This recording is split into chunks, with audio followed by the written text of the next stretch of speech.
Yeah, we're going to have a look at Dragonframe. So this piece of software, like I just said to the class, is used by Aardman Animation, used by Leica, who are another big American animation studio. It's been developed quite heavily over the last sort of 5 years or so, and it's in a state now where it's really solid, really easy to use, and just packed full of features that should help you animate a lot more solidly. And a lot more smoothly and that kind of thing. So first thing to do is just open up the software, which I've done here, set up a new sort of project, and then I've linked up a Canon 700D, and you can see here it's got a live view, so you can see directly sort of what you're doing on the table. The next thing to do is to set up the actual quality of the shot. At the moment it's a bit dark, and we want to make sure that all the settings are right. So if you look down here, this is where all the information is that you would normally get on the back of the camera. I've set the camera to manual, so I've got the most options available to me. Picture style, I'll just stick to standard. If you've got any of these settings as automatic, then you're going to end up with choppy footage, because it'll always be trying to recalibrate itself to each individual image, and you get a bit of flicker. So you want to make sure that all of these are solid and set.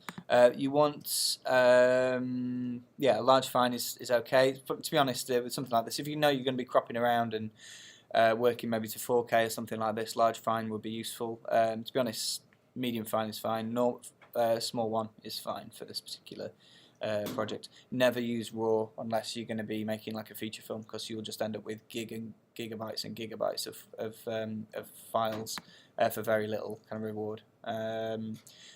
White balance to manual, external flash off, no stretch and all that, that's fine. So first thing we want to do is set a more realistic exposure, so that's exposure rate, and that's the f-stop. So we can probably work to 5.6, that's perfectly fine. One of the benefits of working with stop motion, because you're taking individual stills, you could set a really high, sort of aperture if you wanted to, and then just have the camera open for longer periods of time. I don't know why that's locked together. It's definitely on manual. But yeah, you can probably use a lower ISO as well, so we can have less grain, less noise on the image. So if we take I'll just do a focus check as well. I think that's probably can maybe just get a slightly better focus out of that. In fact, yeah, we can get a lot better focus. That kind of fine detail focus makes a huge difference. When you're working, it'll just give it that nice, that really kind of sharp, polished kind of feel that you should be looking for. So we'll do a test shot. Let's turn the volume down a bit. So let's have a look at that. That's fine. Like I said, you can take much higher, much bigger images in terms of pixel sort of size, but just for the purposes of this demo, we'll just work with this one because it'll be nice and quick. So if we go back to the animation frame, if I take an image, you can use like a little trackpad as well, a little sort of external pad that lets you take pictures externally. I'm just going to use the screen because I've not got it out of the box. If you press return, you'll take it a still, and then if I stick my hand in there, you can see that you can use this option here to do what's called onion skinning, and that means that you can choose to see the previous frame. So if I move one of these out of the way, you can see there that there's a little ghost where that sort of bit of paper was, and now because I've got that option, I could actually put that back with a little bit of care, and put it back pretty much where it was. If I just totally nudge all of those, then I've got a slightly bigger problem, but I can still make sure that I am moving these back into place.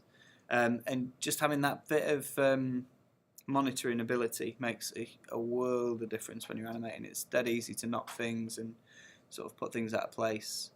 But when you've got a monitor, then it just yeah, like I said, it makes things dead easy. I don't need to sort of worry too much with what we're doing. But anyway, that's one of the benefits of having this onion skin sort of ability. So if I want to just do a very simple animation, I'm going to move these. How many have we got? 7 pieces. So I'm going to move the middle one up more quickly than the ones on the edge. So just move this one up a fair bit, this one up a little bit. And you can see here, like I'm just basing things off these gaps that I'm creating. So I only want to move this a tiny amount, this one a tiny amount, and I'm actually going to leave the ones on the edge just still. So if I take another frame, move the central one, probably, well, I'm just going to aim for the same amount. So these blue lines are actually quite handy. So if you see that I'm just trying to do a full line with the middle one, half line with the ones next to it, a quarter line with the next ones, and just a tiniest little touch with the edge. So let's take a frame. Be careful moving your hand into shot. I always forget how long it takes the middle camera to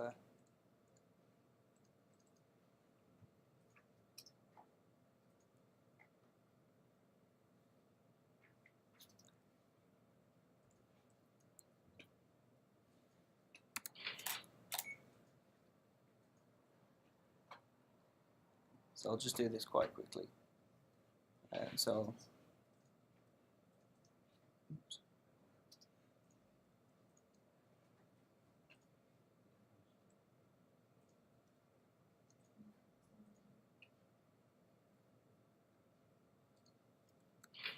And I'm going to start slowing. Oops. Just kick the tripod a little bit, but it didn't make any difference. Just going to slow down the motion a little bit. So I'm only going to do a half there, quarter there, a nudge there. I'm actually going to move the outer ones now. It's going to move this one a quarter. In fact, the perspective's making that sort of a little bit awkward as well. Just slight movements now. I'm going to leave those 2. I'm just going to leave the outside ones as well, and then I'm going to take a few safety frames at the top so that the movement doesn't just sort of jerk up and down. And then I'm going to go backwards now, so I'm going to start moving back towards the line that we started towards. So I'm just going to move that middle one first. I'm going to move it again a bit more, move the ones next to it a bit more. Start moving it a full blue line at a time now. These ones half. These ones a little bit. These ones a tiny, tiny touch. And what I can also do is, if I bring up the timeline bit here, I can go back to the original frame, and so I can see the movements I'm aiming for as well. So I know that these middle ones have drifted a little bit, so I'm just going to start moving it in a little bit like that. Move this on a bit. Well, it's still up like a wave. Yeah, well, I'm doing this super fast, so it's not going to look brilliant. Just going to try and tidy that one up. And that one there is pretty much where I started. So take another frame. So I'm just going to keep going back to that first one now to try and get this into a nice loop if I can. So these edge ones are nearly there. Stop moving these a bit further. So it's going to be a slightly awkward middle to the loop, but hopefully it won't be too bad.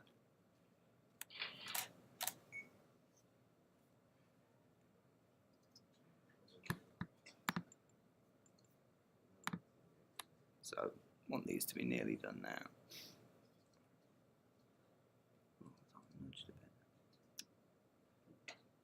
Like I said, this isn't going to be the smoothest bit of animation in the world, but that's kind of one of the beauties of stop motion animation, really, is if it looks interesting, if it does an interesting job, then people will forgive it not looking super slick, because it's not really designed to look super slick. So hopefully you can understand what I'm aiming for here. I'm just going back to this first frame each time so that hopefully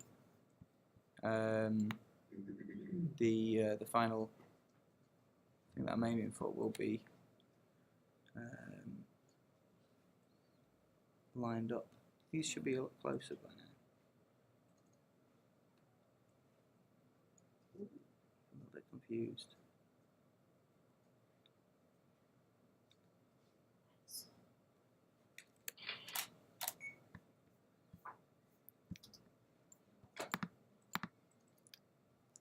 So just that middle one there that needs a little bit of work.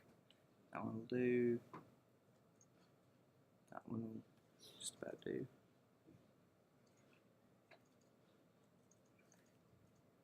They're nearly there.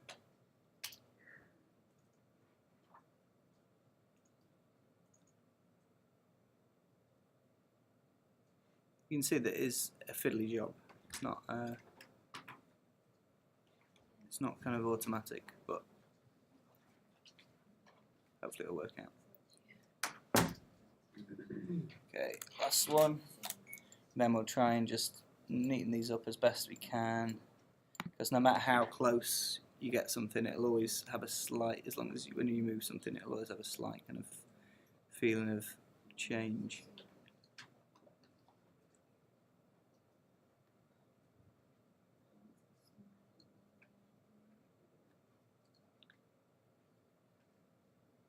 Okay, so that's pretty much back to the start. Oops. Let's just take 5, well, a few more sort of safety shots of these, and then just play it back in a loop. So click down there and play that back. So you can see that it's a nice kind of, there's a few bits of hand sort of like going there, but there's an element of, there's definitely a sort of satisfying loop. There's an element of sort of slow in, slow out, that kind of thing. And imagine that with like more bits of paper, something that's done a bit more, with a bit more sort of thought involved. You could have like a beat, like sort of like a sequencer kind of movement going on there. But that's the benefit of onion skin anyway.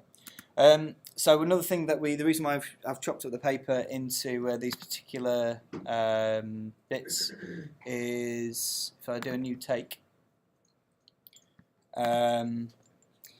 you can see that they're individually sort of like ripped up into corresponding sort of sizes. So that's 1 bar long, that's 1.5, that's 2, that's 2.5, etc. So just in a similar way, you can do an interesting kind of loop. So I'll zoom in on that a little bit. Let's go back to the focus check. Let's make sure that's nicely in focus. I've got fairly shallow depth of field at the moment, but that's always quite nice. And then let's just nudge up the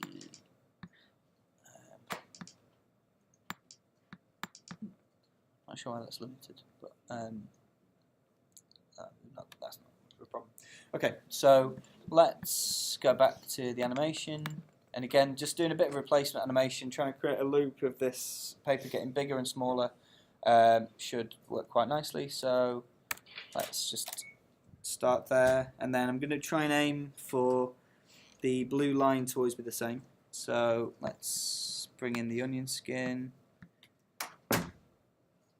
So I just want that bottom corner there to line up.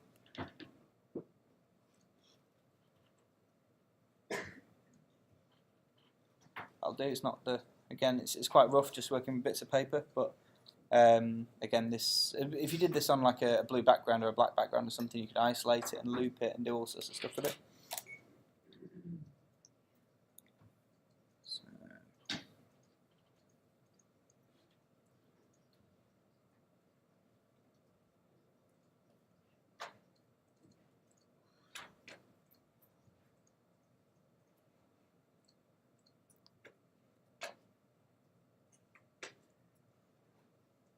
Do. I didn't really think this one through. The rips are on different sides, so the lines are going to look kind of weird as they expand.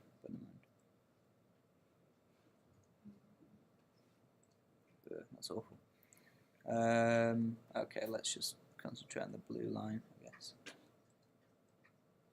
This is going to be super rough, but hopefully you'll be able to see the benefits of looping things. Because of course the stuff we've been doing in the last few weeks with all the stuff in After Effects, you can start off with a bit of stop motion animation and then bring it in to do kaleidoscope work or all sorts of bits and bobs, and it should have some sort of beneficial sort of effect.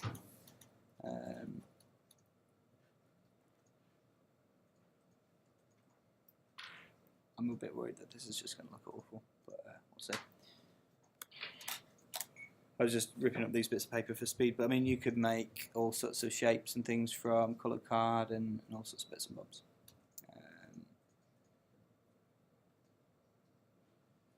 It's really hard moving things around because it's kind of mirrors your actions. Okay. So I think you can you rock back and forth? Well, I could animate them sort of like going back and forth, but you can see there you could be expanding something, a big sweeping shape that you'd created from lots of different things. So yeah, that's the benefit of kind of replacements. So the last thing I was going to do is just sort of a little bit of character animation. So very quickly, again, I'm just going to try and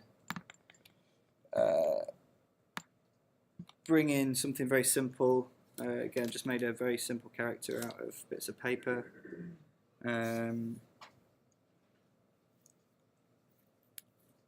You have articulated elbows.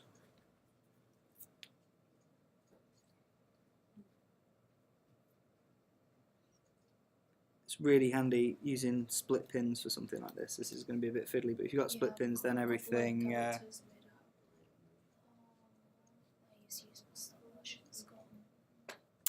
Okay, so something very simple like making a character wave can be done, and again with the benefit of onion skinning, you can do that in a much more sort of subtle way. So let's take the first frame. Again, we don't want to do a big motion straight away. In fact, we want to take 5 sort of safety frames so the character has just got a bit of time on screen, not doing anything. And then we'll move his elbow and arm this way a little bit, only a tiny amount.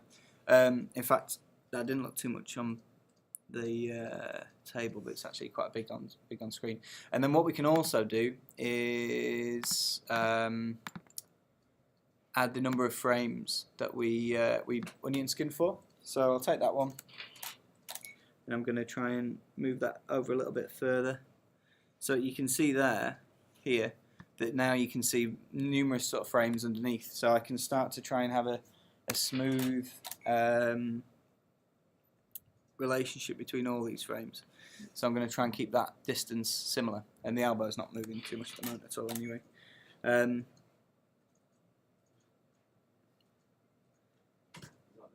little bit. Have a think about when you actually waving yourself. Think about how you want to wave. So I'm starting this off with the elbow, but I wanted the elbow to eventually stop moving and then move the arm a little bit further. So my hands are going to be in a few of these shots. So I'm just going to carry on and then slow that wave down. So just tiny little bits towards the end. And then just for another couple of frames, just going to hold on it. And then I'm going to bring it back out, so very, very slowly. So I'm not going mad with these movements, just sort of making them a little bit more vigorous each time. So now it's quite I'm using bigger kind of sweeps, and that's probably a bit too much, so I can see on there. So I'm wanting to keep these incrementally sort of bigger each time.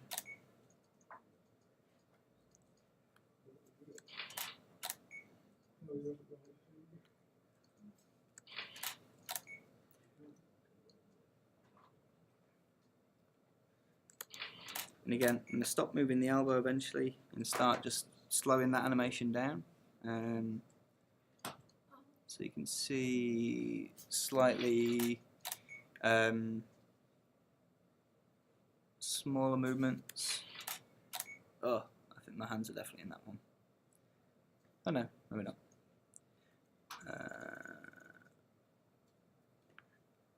Oh, you can see like I wasn't really concentrating and I made a right mess of that.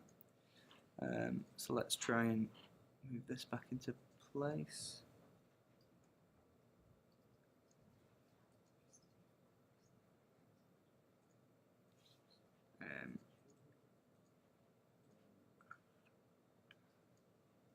That's not great, but it's a few little extra bits. And then just a few safety frames, then move it back.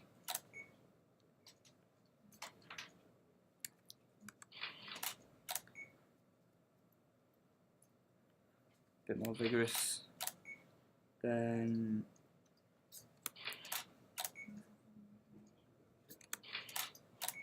we'll just bring this back up to rest towards the middle. Let's see where we started off. Okay, so I need to drop and raise the arm a little bit. Ooh, okay, that's going to look messy. I might just play that back because that's going to look crap. Anyway, so the loop's not brilliant because it kind of just pops a little bit. But I mean, it's a slow wave as well. You could wave a lot faster than that if you wanted to. But you can see that if I just animated it sort of back and forth, it would look very mechanical. But those little tiny increments at each end of the motion smooth things out, slow things down a little bit, and mean that you have much more steady animation than you would normally if you just did this by hand and kind of just did things bit by bit. So there's some.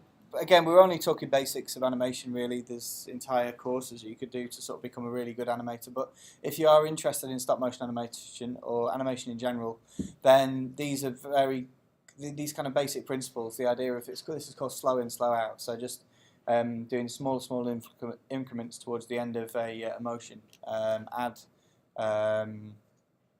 subtlety and sort of naturalistic movement to your characters. And using Dragonframe can really help with all that subtlety. Okay, I'll stop it there, but if you've got any questions, just give me a shout.